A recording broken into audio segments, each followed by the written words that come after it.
Welcome to the channel.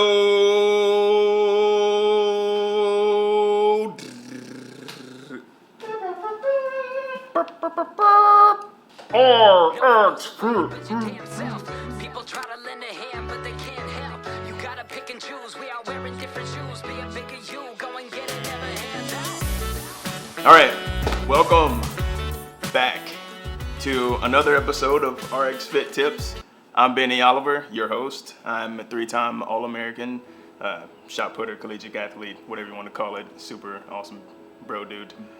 Yeah. So this is Danny. He's the owner of RxFit and also known as Mr. RxFit. Only with my friends. Only with your friends. Well, I want to thank you all for guys for watching the show. The whole point of this, all this information is to empower, enrich, and impassion you guys to do the things that you want to do with your lives.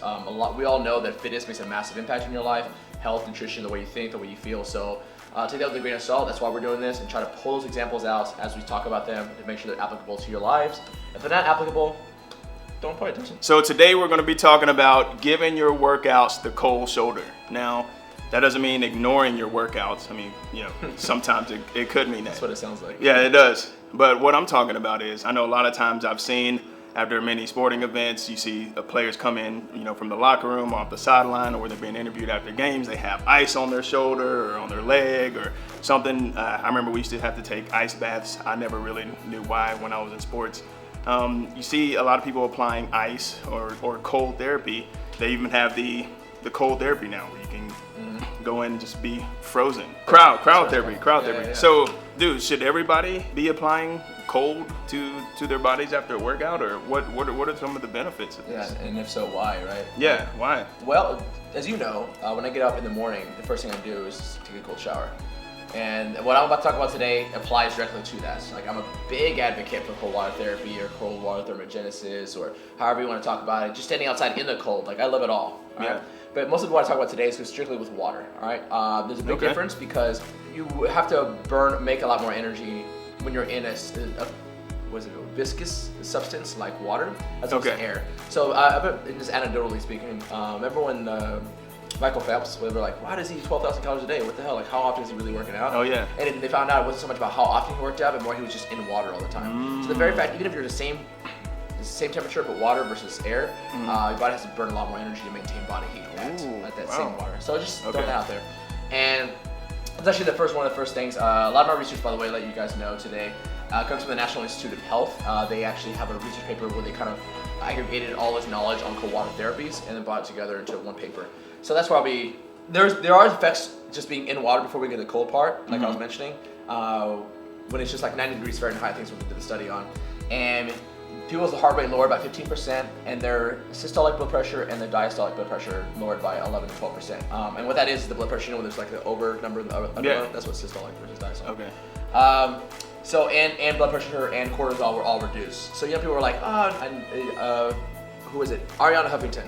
You know who that is? No, I don't know. Please tell me. Huffington Post. She's a billionaire CEO. Okay. Yeah. Whoops, sorry, Ariana. Grande. Huffington. No, she highly recommends taking a warm bath in the night, which would be about 90 degrees. And what it just said is applicable to that position. So what it's doing is reducing your cortisol by 46%. Think about that, like Ariana Huffington recommended that because it does reduce that cortisol hormone and it'll make you feel better when you go to sleep, kind of thing. But it doesn't do anything metabolically to you. Okay. But this is where I get to the exciting stuff for me. All right. At 58 degrees Fahrenheit, which is basically a cold shower, a pretty cool bath, not ice bath. That sounds freezing to me, man. Not what you were doing. 58, that's pretty cold. No, you were doing like 30 degrees. I don't want to talk about it. Even though freezing is 32 degrees, you were doing 30 degrees. It was so cold. Yeah. One of my friends disappeared. Was his name Jack on the Titanic? His name was So in my pants. His name was in your pants? Or he was in your pants? My member left the party. I love the range of going from scientific research to in my pants. Blooper. Okay, so this is what everyone freaks out about when it comes to cold water therapy. Yeah. This line I'm about to read. Immersion at 15 degrees Fahrenheit increased metabolic rate by 350%. Wow. That's what everyone's chasing. That's the magic sauce right there. All right. That's saying that. What is the metabolic rate? What does that mean? So it's your essentially a fancy word for metabolism, and Okay. it's a way you can see metabolism. Remember I said metabolism a few episodes ago. If you haven't seen that episode of metabolism, please go watch it. It'll give you a bigger insight into everything we talked about from here on out to the future. But what's going on is metabolism is essentially all of chemical processes that are happening in the body. So a metabolic rate is just it's a test, it's a metric of how fast that's moving essentially, right? How much energy you're consuming and burning out. And at 58 degrees Fahrenheit, immersed in water, you're recording 350% times more energy consumption. And just sitting in that water, just sitting there. Just sitting in there. Yeah, just hanging out. What's going on? Is the body freaking out? Just like, I gotta save us. Like, we need to be 98 or something. Yeah, we're dying essentially. What's going on? And that's actually what is happening, because your cortisol, your norepinephrine, noradrenaline, all those really hard, what we call the stress hormones, they freak out and they just jack up. I think like, was it 530% of noradrenaline. Wow. Think of noradrenaline. That's like when if you ever play football, that's when you take a hit from a linebacker. Like that's what that feeling, you feel like you're buzzing after you get up. That's noradrenaline. Yeah. Your body's injecting you with a hormone that is not sustainable. If it doesn't for a long time, your body will break down. Wow. But in that moment, it's like getting hit with speed. So your body is hitting you with speed when you're just in cold water. It's just and that's why you feel like you're freaking out and stressing. Yeah, I see it when I guess some of the football teams win, and then their coach is being interviewed, and they dump that ice water on them, and the coach is like, yes, that is noradrenaline Yeah. and norepinephrine. That's the secret sauce. Out of everything I talk about, that's the most important thing to remember when it comes to cold water therapies, is that at 58 degrees and below, that's the effect that you're going for, you want to get out of it.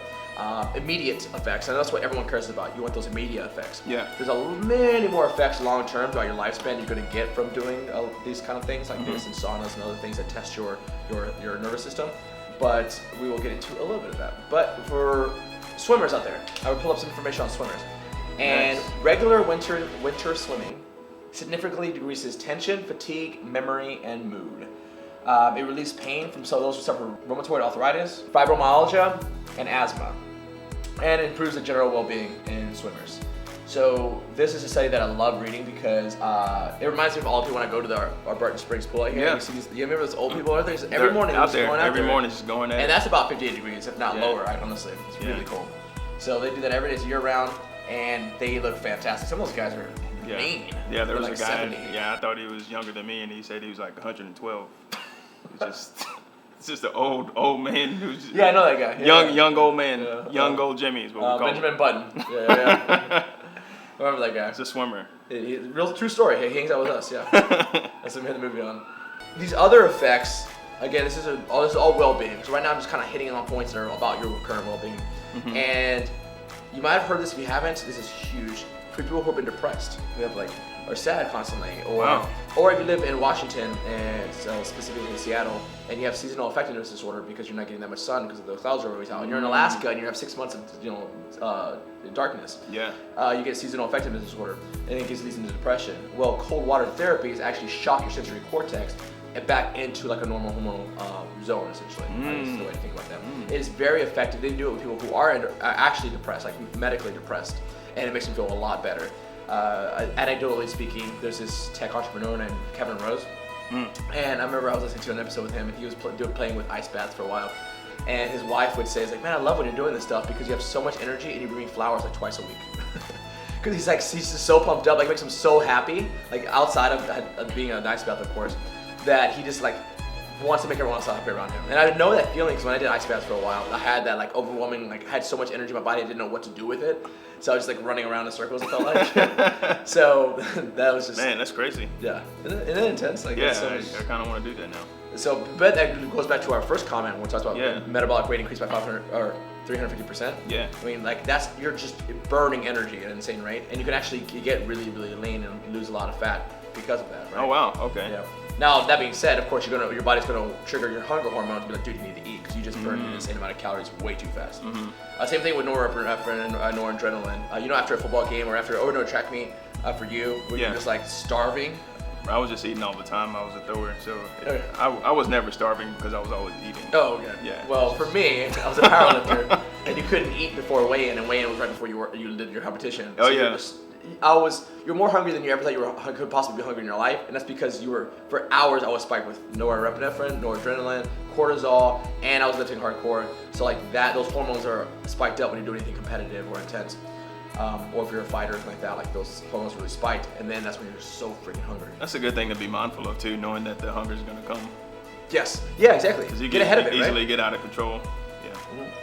It goes back to managing what you track. Hunger is coming. If you're doing ice baths and you know you're doing that, then you know that your next thing, according to the RxFit system that we have created here, you want to manage that. So managing your ice baths would also lead to, okay, I did ice bath this morning, I'm going to be starving afterwards, or at least around noon. Yeah. Get a snack in me. Get a snack in me soon before I make a mistake at lunchtime kind of thing, right?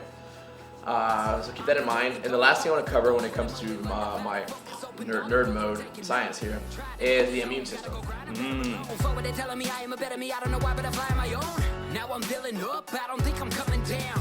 Even stars start to shine when they underground. Lamborghini dreaming, meaning that no one can stop me. Started spitting sloppy, now they all coming to watch me. Made a lane that kept me staying on my